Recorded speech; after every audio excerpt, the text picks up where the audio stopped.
This program is brought to you in association with First National Bank of Botswana.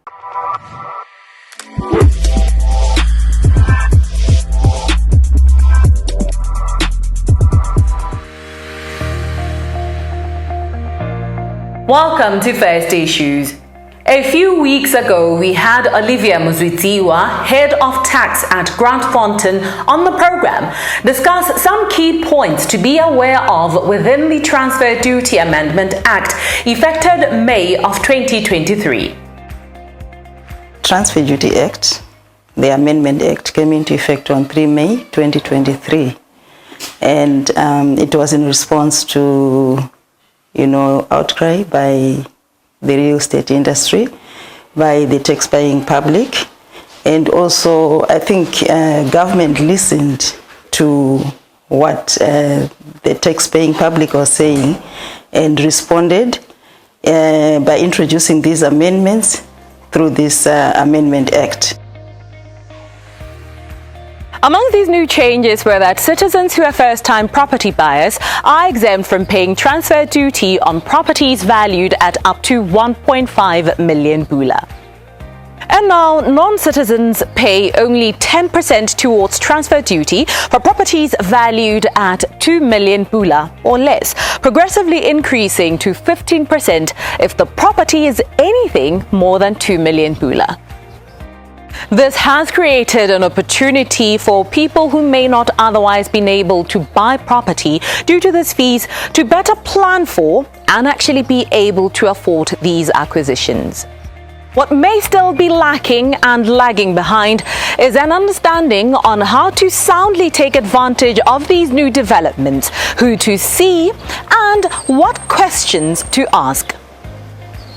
Luckily, there are service providers within the financial services industry to offer such expertise. We have Nkwebi Maswikiti, commercial property and finance deal maker.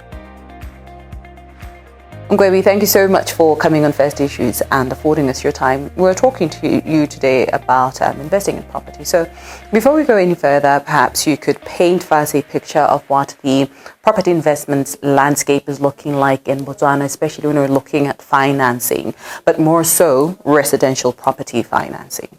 Effectively, property investing is one of the most inclusive asset classes in the country right now. There's multiple array of solutions that we can provide. And effectively, you have to start with what's in it for me. And this is your first option. How can I provide a roof over my heads? Well, we do that type of funding at retail home loans, where first-time home buyers can actually tap into 100%, 105% loan to value, where we actually provide you with 100% of the purchase price, 5% covering any additional expenses, that's transfer, bond registration. So that's for first-time home buyers.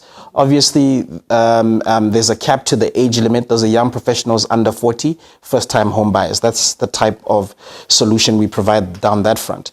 Now, what we then do, effectively, for anyone that falls outside of that scope, you already have a home, you're buying and it's your second time, we would effectively do a normal home loan funding, whether it's refinance, whether it's a development loan, we actually do that as well. We can also help you acquire land up to 4 hectares. That's at retail home loans. That's what we can actually do.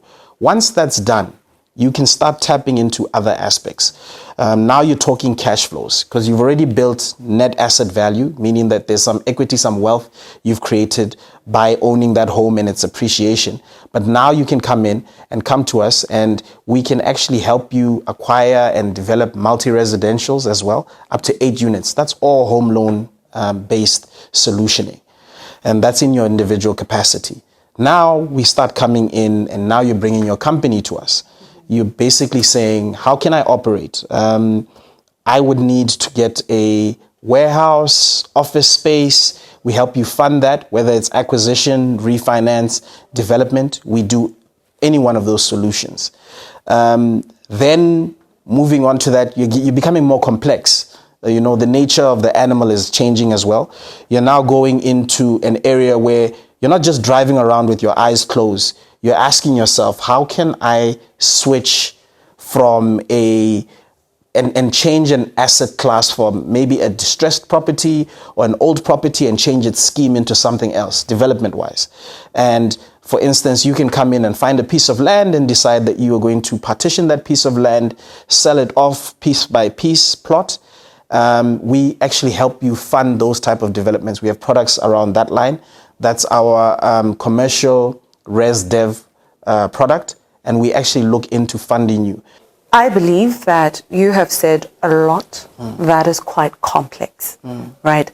I would like for you at this point to break down for our viewer at home to understand the individualized or products that are for individuals that they can use to invest into the properties. If I want to buy a home, what product do you have 100%. that I personally as Bonatero can use as somebody who has, say, you know what, I'm looking for a house or I want to build a house. What products are there for me? How can you finance? As a first-time home buyer, walking into any institution looking for a mortgage loan. So you want to acquire a piece of land.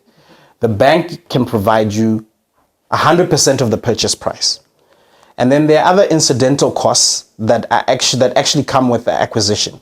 That would be transfer duty and bond registration.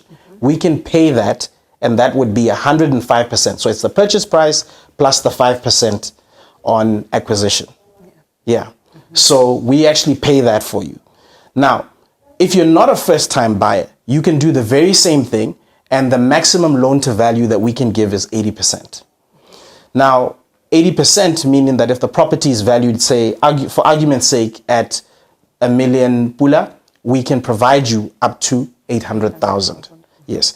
Now, in an individual capacity, the loan term between your age now and your retirement can be maximum 20 years. The older you are, the less we cut off on that 20 years, because we only give you a loan during the time that you are allowed to work, which is up to 60 years old. Let us talk some more on that. How do I, as an individual, determine what kind of help do I receive in determining whether or not I need a mortgage or I need a personal loan for my purchase? From the onset, that's a very good question that you brought up. I'm going to tell you currently what I see the market doing. Mortgage loans are long-term funding, right? A lot of people actually make the mistake of taking personal loans and putting that funding into what would be a long-term asset, like a mortgage. So I would say only take up a personal loan if you say are acquiring quickly, but structure it right by going to the bank and turning it into a mortgage loan. Because what happens is personal loans, the repayments are 5 years, 5, 6, possibly even 7, and you find that your repayments are compressed and higher, which means it's taking away the amount of indebtability you could take on a good long-term facility. Yeah. So one aspect that I always say is, this is just a piece of advice to me. Start off with a house over your head, and then get into more complex transactions where you are talking about cash flows. Those would be your multi-residentials or other properties that you could come into that can bring cash flows back into you. And we do provide that type of funding. And then with that one, the maximum period that you can do is 15 years. And the number of units that we can do is 8 units in your individual capacity. Yes. We've been talking predominantly about residential property investing right now. But I want us now to talk about in terms of business. I run a business and I need financing. Is there any specialized form of financing for that? In the property asset base, the one thing that they have in common, I'll start with that. You can either acquire the property, which means it's fully built, right? And it's not yours, you are transferring it from somebody else to yourself, right? You can either develop the property, which means that that property did not exist, you are building it from scratch. Or you can refinance it. And refinance it means that it's valued at something and you are getting money out of that property based under its value and taking it somewhere else. You could be taking the money back into the same property and you're renovating. You're building 3 more units on the same piece of property. Or you could be taking the money and going to pump it into your business. Both the retail individual home funding have all those products, and also commercial has all those products. Now, the difference with the commercial side of things is that it opens up things such as partnerships, trusts, unions. All of those things can now happen because it's now not only Mr. Maswikiti, but it can now be Mr. Maswikiti Pty Ltd and company A, B, C coming together to say, this is what we've been working on and this is a scheme we want financed. Let us now speak to the partnerships. If I come here with my crew here and we have this property that we need financed, or this project that we need to develop but we need financing for, what do we need to take into consideration, or what would be required of us? So effectively, from a retail standpoint of view, which is individuals borrowing, the split that we like to play in is the 90% bank funding, 10% customer funding, and that's in urban areas. Now, those splits tend to differ the further out of urban areas and peri-urban areas that you go. So, for instance, you'll find that the bank's contribution is far less in areas on the outskirts where we know maybe there's been instances of a slightly depressed market. I'll give us a small example. Silibe Pikwe is not going to fetch a 90-10 split.